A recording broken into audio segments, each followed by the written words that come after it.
if I want to keep that on. Nah, I want to turn that off. Excuse me. There we go. Sorry, I don't have a bounce light from. So I wanted to give kind of a health update on what's been going on with me. Obviously, I haven't been posting as many videos as I was back in like January. And back in January, it was just easier for me to breathe. You can hear that I've got throat issues. So I'm going to the doctor very soon to get some treatment for what is probably asthma. And then I will start being able to breathe again. And when I am able to breathe again, I will be able to do things again, such as post videos here. So when that's happening, that'll be great. Until then, I'm going to be, pretty bedraggled, which I am right now. Now, I've been getting all sorts of ideas while I haven't been able to actually post any of them. And I wanted to talk about at least one of them. So I'm going to go with the one that's in the title, which is the rules of magic. And I do not have a list of rules that works on all magic. However, I do have an approach to make rules for magic or discovering rules for magic. And I think it would be helpful for people as a place to start. And also, I'll probably end up developing this into something a bit fuller once I start with this. So I have just 2 rules here to start with. First one, and it's a rule about rules, of course. Magic has to work according to clear rules. So I have often had a lot of frustration trying to attempt pop culture magic because a lot of pop culture magic systems, as in the magical systems that are inside a piece of pop culture, such as like the attacks that are cast in Sailor Moon, the transformations themselves that happen in Sailor Moon, those have a certain logic to them and they have certain rules, but those rules don't work in our world. You can't go through a Sailor Moon transformation here the same way as they do in the anime or manga or whatever. And if you want to do something with Sailor Moon that involves transformation into one of the sailors, then you're going to have to do something very metaphorical, and you're going to have to put in a lot of the work. You're probably going to have to do a lot of astrology research, because that's when the planets will actually be sending beams to transform your life. You find that out via astrology. The creator of Sailor Moon is an astrologer as well as an astrophysicist, so she's real good at this. But magic has to work according to clear rules. And it's not that if there's magic that doesn't work according to clear rules, that there's something wrong with it. Actually, the reason that magic has to work according to clear rules is because if it doesn't work according to clear rules, you're never able to actually determine whether it's working at all. You can have a miracle happen, for instance, like just like a fluke of nature, and just an utter unpredictable thing that never happened before, will never happen again, only happens, and it's going to be very difficult to basically figure out how it works. It's going to be very difficult to figure out what it even was. If it ever happens again, it may be very difficult to determine whether or not it was the same thing that happened this time and that time. So with magic, there's lots of magic happening all the time, I'm sure. But we only know the magic is happening because we can observe it. And the way that we observe that magic is happening is that we know a pattern has occurred. For us to notice that a pattern has occurred, there has to be repetition. So if something only happens once, we can miss it. We can very, very easily miss it. I mean, it can still happen to us. We just won't know as much about it as we will about the repetitive magic that has a clear established pattern and therefore allows us to notice it more easily.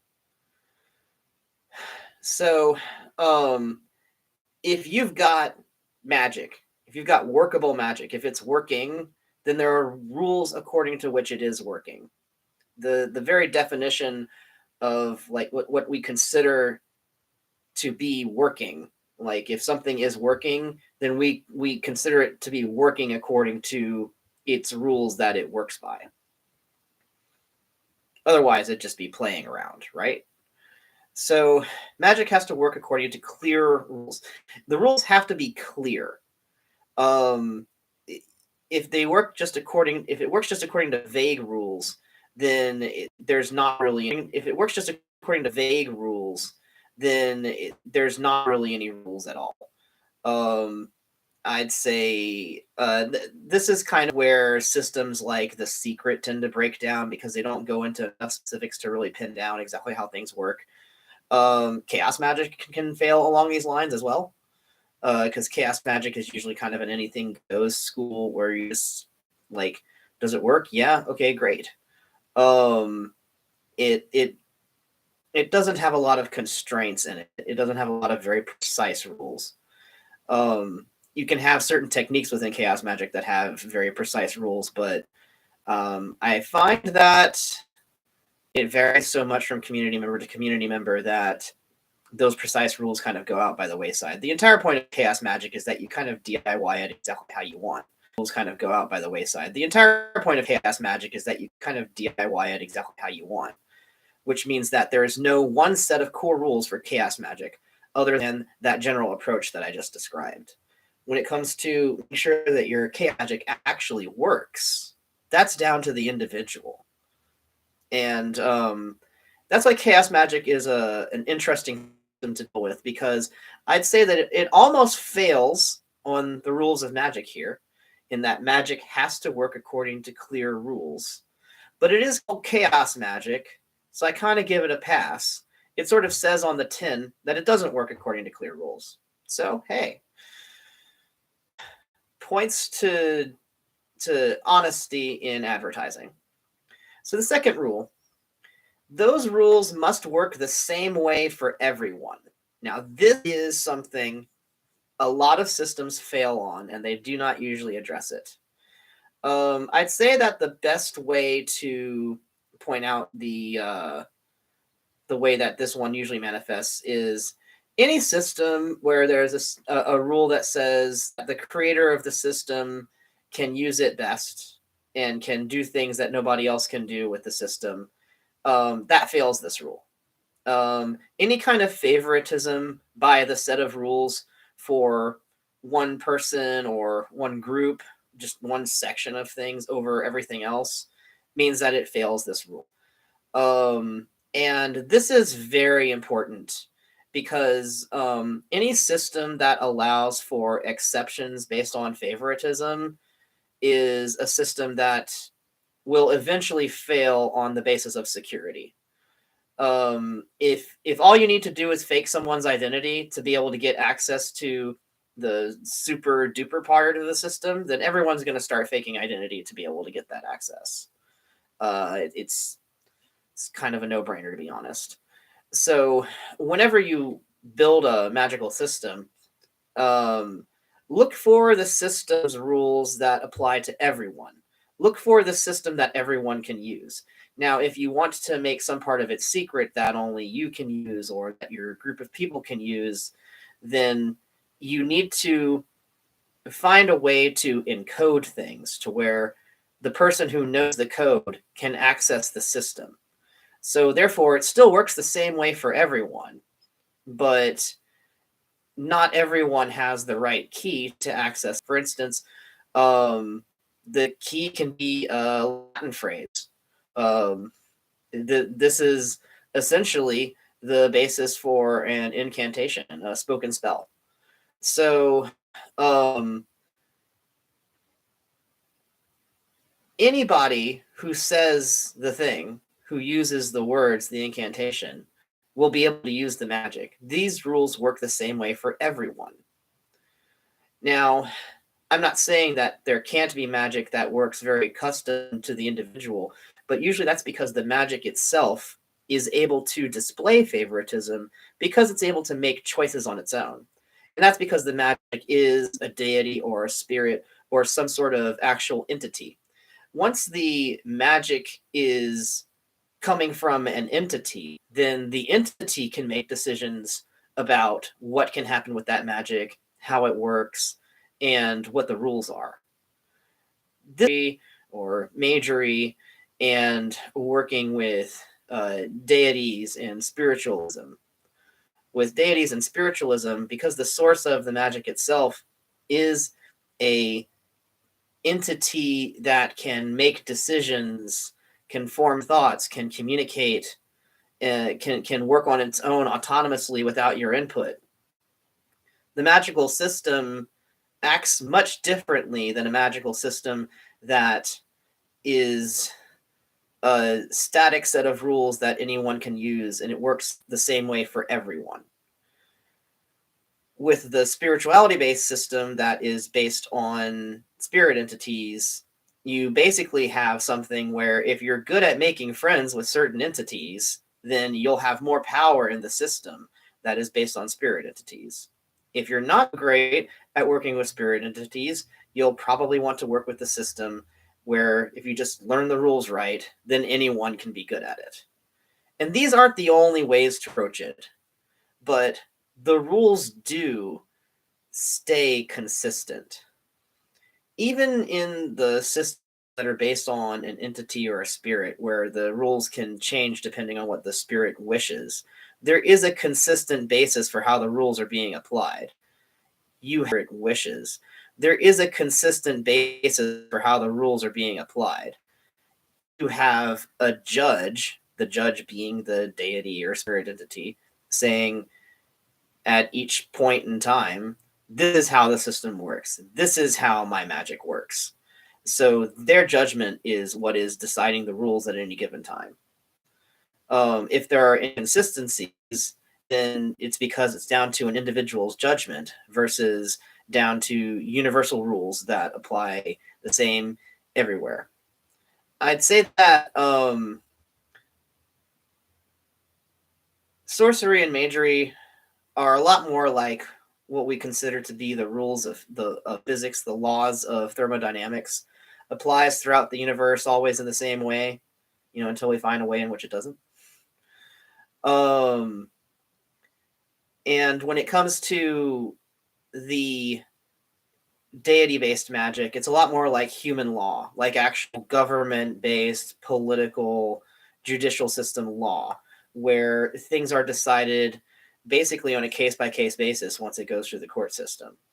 Everyone still has the same laws apply to them, but the judge decides on an individual basis how this applies to the individual case. So it's really important to have this in mind when thinking about magical systems, because there are a lot of people out there presenting magical systems that they've invented and saying, hey, use my system, it's great. It costs $50, it costs $150, it costs $5,000. But once you learn this system, oh boy, you'll be able to do everything as long as you do it right. And they promise ahead of time that you learn this magic system and you're going to be able to contact all these magical entities. You're going to be able to summon all this money and all these things that you like.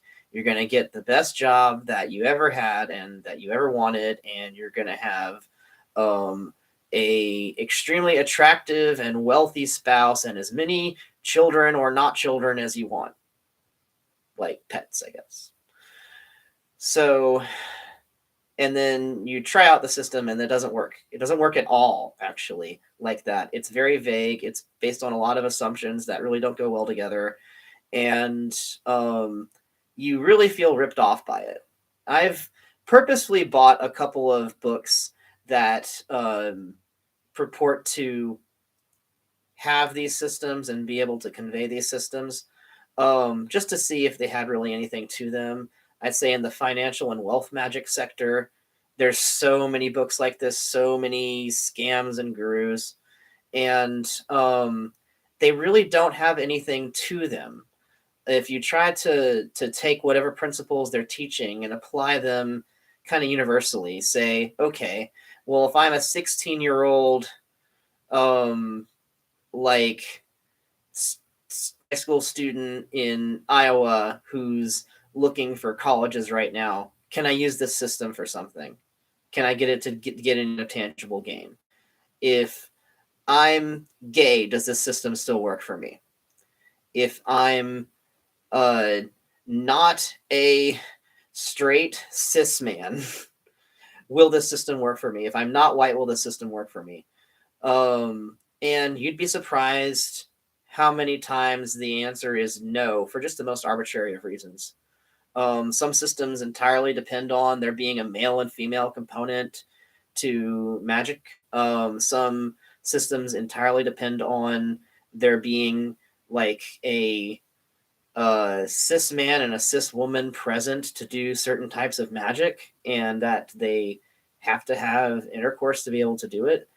And they often do not actually answer questions like, okay, well, if I do have a cis man there and a cis woman there, what if the cis man had an injury early in life, which means he doesn't have anything down there?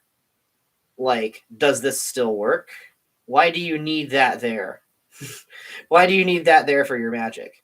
And usually they don't have answers for that. Usually they'll talk something about tradition, or how, like, magic of creation is tied with the magic of propagation of the species. But they can't really explain what you do if you can't do that or you choose not to do that. And that's a problem, because that's not the only time that magic happens.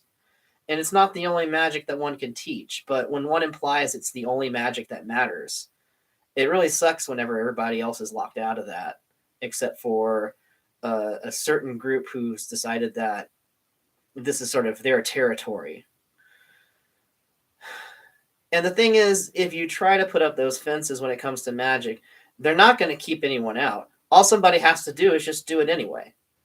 It's controversial because, I mean, you can get a lot of cultural appropriation happening because of this, but it is entirely possible for anyone to just do stuff anyway. And nothing really stops them. The only thing that really, like, kind of comes into question is, okay, well, does it still work?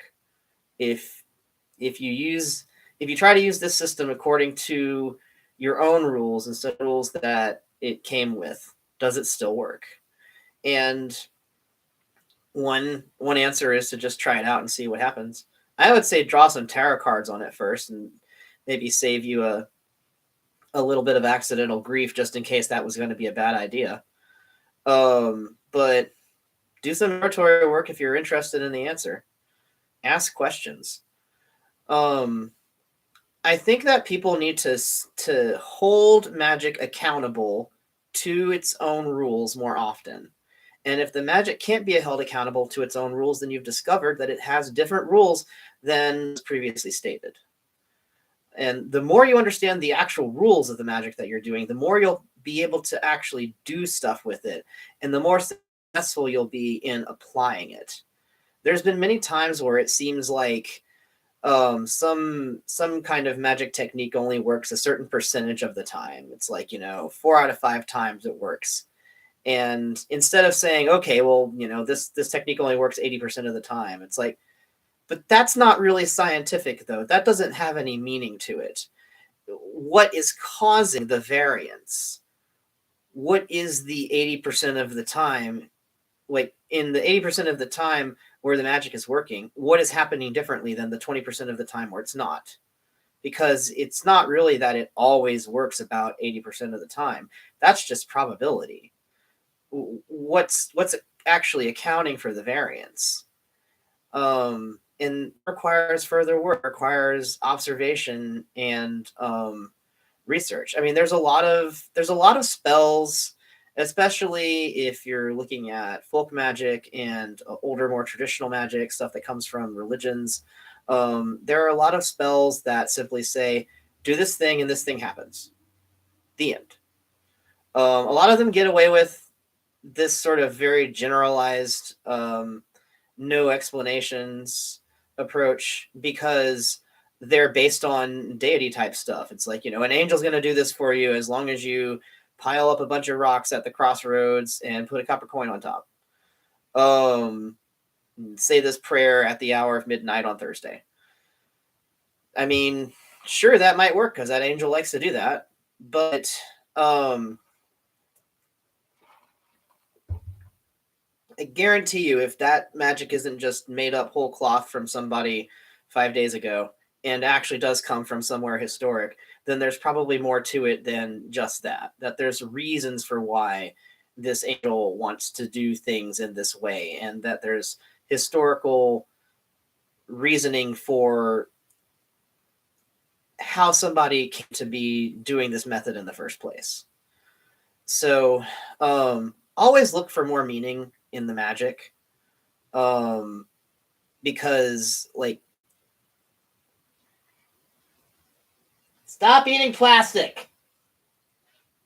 Don't let your cats eat plastic. All right. I think I'm gonna let that end the session. I'll have something much more detailed on the magic rules thing at a later date. I want to actually give like some example structures for actual magical systems besides just, these two vague things here. But I think it's an interesting place to start. I think it's when you start thinking in this way about magic, you start understanding more about how magic works and why it seems like sometimes it isn't working. So just apply some logic and critical thinking, and you'd be surprised just how much magic can be very logical, because like everything else, it operates according to a logic.